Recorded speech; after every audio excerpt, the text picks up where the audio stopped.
Something I've been meaning to do for a while is an upload on roundabouts, which a lot of students seem to find tricky to get their head around. So in order to make that a little bit easier, here's my upload. One important aspect of navigating a roundabout is staying in your lane. So on the approach to the roundabout, determine which lane you need to be in, or you want to be in. So here, for example, I need to be in the third lane, but I'm going to use the second lane because the third lane is full of traffic. Now after the roundabout I can actually cut across. Whilst I'm navigating through this, I'm watching for anyone changing lanes, like this lorry. So my eyes were peeled for any indicators coming on, making sure I wasn't getting close to anybody or into anyone's blind spots.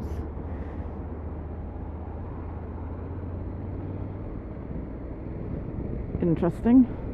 So I stayed in my lane to exit, and now I'm going to change lanes into the lane that I originally wanted in the first place. That was really funny. When you're navigating multi-lane roundabouts, you need to be very careful that you don't sit in people's blind spots and you expect people to move over on you. So try not to sit directly next to anybody on a roundabout, as you enter the roundabout, as you exit the roundabout.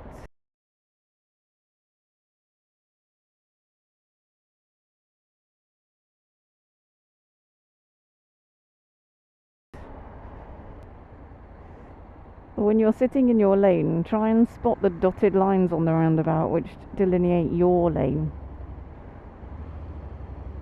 Work out which lines you should be following as you come around the roundabout. Usually you can navigate the roundabout in a lane and take your exit in that same lane, not like Mr. Van in front.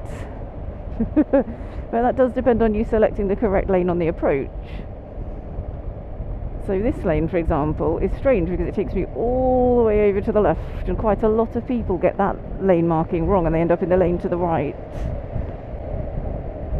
So it's quite important that you try to think about which lane you're in. So back there, for example, there were 3 lanes as I came around the roundabout. So I chose the middle lane, which is the lane that I needed. There was a lane on my left which went off at the exit, which left me the furthest left lane to land in because the other lane had already exited. Lots of people don't read the lane markings and don't consider whether the lane that was to their left has exited or not, and therefore ended,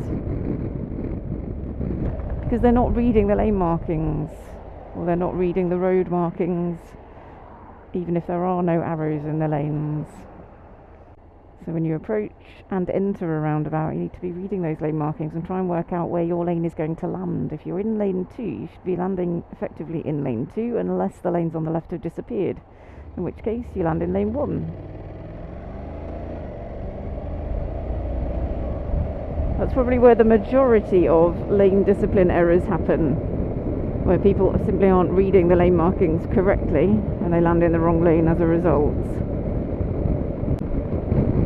Other issues where people don't stay in their lane is where they don't follow the actual lane direction. So here, for example, the lane goes really quite far around to the left, as opposed to me just straight lining that. Now, if there was no other traffic around, I would straight line it, because that's allowed at advanced level. However, on your test, you shouldn't be straight lining roundabouts, because it's not deemed acceptable, because you're not deemed to be experienced enough to make that decision as to whether it's safe to do so or not. And you're also not showing the examiner that you've actually read the lane markings and you know how to navigate the roundabout correctly. At advanced level, it's perfectly acceptable, with all the appropriate observations, to straight line a roundabout where it's safe to do so. At direct access level, you should be following the lane markings and staying in your lane. You should also try to stay in the middle of your lane, unless there's any other hazards around. So if you're in the middle lane on a roundabout, you don't want to be over to the left or the right because of the traffic around you. So maintaining a good lane position whilst maintaining lane discipline at the same time. Another key aspect that pops up in our training is late planning on the approach to roundabouts, which then causes the rider to stop unnecessarily when the roundabout is clear. Now this causes problems if you've got cars behind you, and it could be a big problem if the car behind you has decided that it's good and safe for you to go. They've expected you to go, and then you've stopped in front of them when they've stopped looking at you, which is how you could end up being rear-ended by the car behind. On the approach to your roundabouts, try to look early and start planning. We see this really regularly where we're approaching the roundabout. It appears that the student is looking, but they still stop when the roundabout is clear and there's a good opportunity to go. So try and look early, try to approach in an appropriate gear, which is usually going to be second gear, maybe third if it's a faster approaching roundabout and you can see that there's absolutely no traffic coming, in which case you can maintain your speed as long as it's not a tight roundabout. But try and make an early decision. Look for the gaps, look for the opportunities. If you do have to stop, then that's absolutely fine, but don't stop unnecessarily. We see this very, very regularly with mini roundabouts. Some people seem to habitually stop at mini roundabouts regardless of the situation at hand. As you come up to a mini roundabout, try and make your plan nice and early. You should be looking at the whole scenario. So as I approach this mini roundabout, there could be traffic joining from the right and there's traffic coming from straight ahead. Now if the traffic from straight ahead is coming across the roundabout towards me, I'm good to go. This is what a lot of people don't take into account. They only look to the right. I'm going to put my indicator on for the red car so he knows he's good to go. Now on this occasion I am going to stop because the red car was turning left. There we go.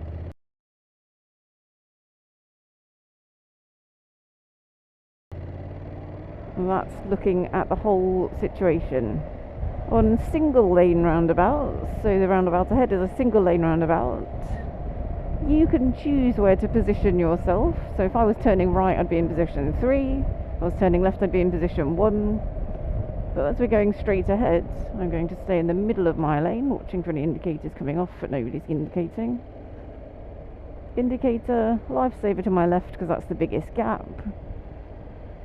Exit, indicator off, a mirror check.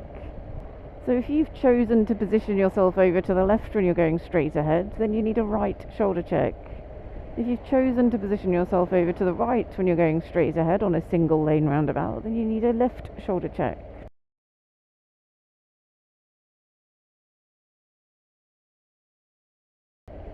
Your shoulder check happens after you've indicated to exit, but before you take the exit. You're checking to make sure that the exit is safe to take, so nobody's cutting into your space from your blind spots. Lots of people do the lifesaver too early. The lifesaver should happen after you've indicated to exit and just before you exit. If it's a large multi-lane roundabout, then you may wish to be aware of what's going on around you earlier than your exit, but you should be able to do that with mirrors on a large roundabout.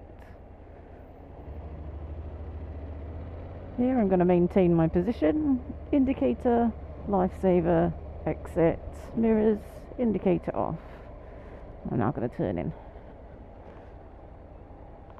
Turning right at a roundabout where it's not clearly marked as any more than one lane. We're going to treat it like it's a single lane entry, so we'll come into position 3 on the approach. However, if it looks like it's wide enough on the roundabout for 2 vehicles, we are going to keep it tight to the roundabout, just in case we do get any vehicles pushing past us on the left.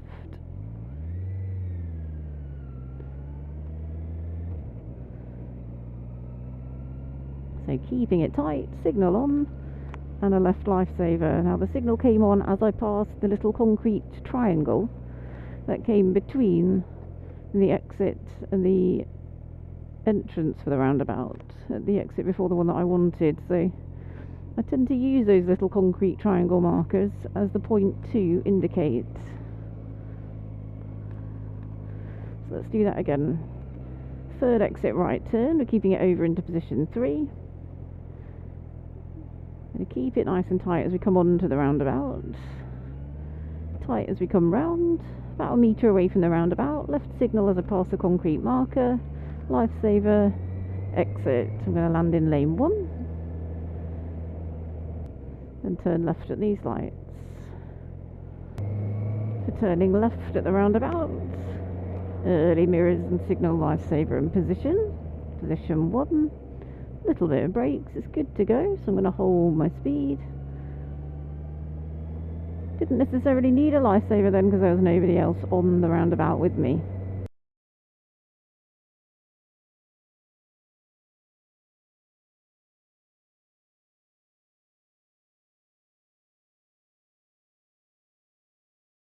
When considering which lane you should use on a roundabout, bear in mind that the highway code says you should be using the left of the available lanes for the direction that you're travelling in, if it's safe to do so.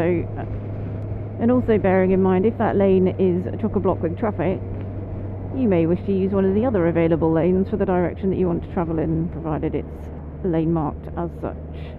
So as you approach a roundabout, try and read the road signs on the approach. They usually give you an early warning of where you can be. If there's no lane markings on the road signs, then look ahead. Read your lane markings on the road itself if you can see in advance. Some roundabouts you can go straight ahead in more than one lane. Some roundabouts you can turn right in more than one lane or left. So try to read those lane markings on the approach. Also ask yourself which lane it's most sensible for you to go straight ahead in, bearing in mind the traffic around you. Usually when you're next to a bus lane but coming up to a roundabout, the bus lane usually ends just before the roundabout. So if you're going to choose to move in at the end of the bus lane, move early. Don't wait until the very last minute and then do a sudden lane change on the very close approach to the roundabout. The traffic behind you may have already made their decision to pass you or undertake you, and then you suddenly move across them. So here we could go straight ahead in either of these lanes. I've chosen the left lane because there was no traffic around on either side of me. So keep an eye on what's going on in the bus lane in case I want to move in. On this occasion I'm going to go straight ahead in this lane because I want this lane after the roundabout, so there's no point moving in. But I'm still going to put my indicator on, do a lifesaver, make sure I don't get next to the van in case he starts to change lanes. Watching him in his mirror, he's not looking at me in the mirror, so I'm going to make the decision to accelerate past. And then we come up to deal with the next roundabout. So at the moment we're going to be following the straight ahead arrows, going towards the city centre. Should be in the left of the available lanes for the direction we're travelling in, which is straight ahead. Both brakes, gears, rear brake.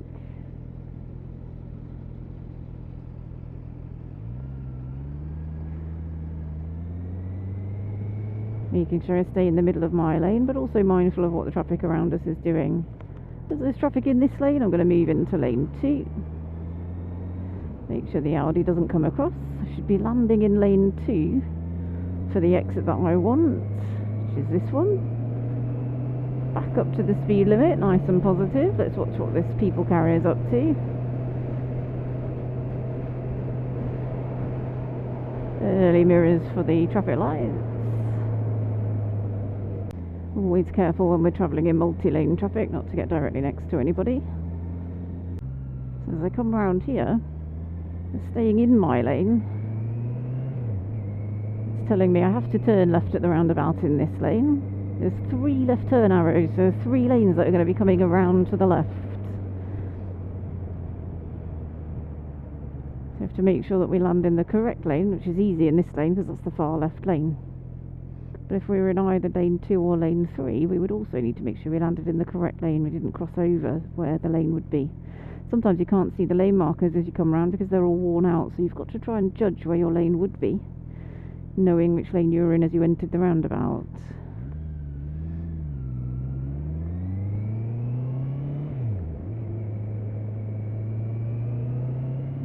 Multi-lane roundabout. I'm going to be turning right. You could either turn left or right here. As you can see, there's no straight ahead.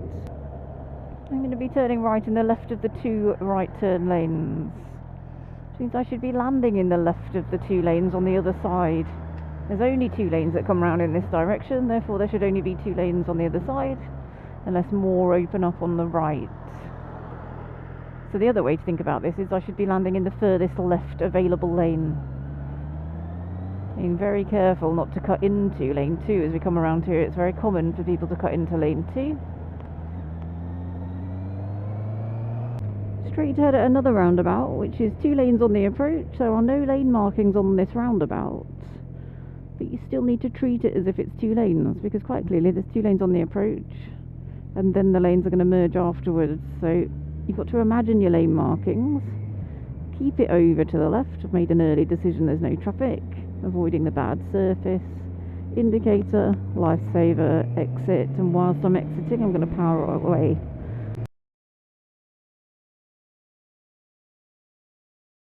Another dual lane roundabout, straight ahead 2 lanes. On this occasion there's no point moving in because the bus lane is going to continue again after the roundabout, so I'm going to bring my speed down. Made an early decision, don't need to go particularly slowly, I'm in 3rd, 4th gear even. Indicator, lifesaver, exit, power, mirrors. A little check to make sure nobody has zoomed up on my left, even though I'm pretty certain they didn't. I'm up to the speed limit and away from the traffic. Although Mr. Audi seems to want me to speed, but that's not going to happen. Next roundabout is 2 lane approach. No lane markings on the roundabout, so I'm going to treat it like it's got 2 lanes on the roundabout. Keeping over to the left for my straight ahead. Early decision. Watch the truck. Signal. Lifesaver to the big gap. Watching my speed as that's quite tight, so I'm just holding it back a little bit as the road looks a little bit greasy. So rather than chucking it round and leaning over really far, just easing off just that little bit, just so that I can be sure I'm going to get good grip as I come off the roundabout.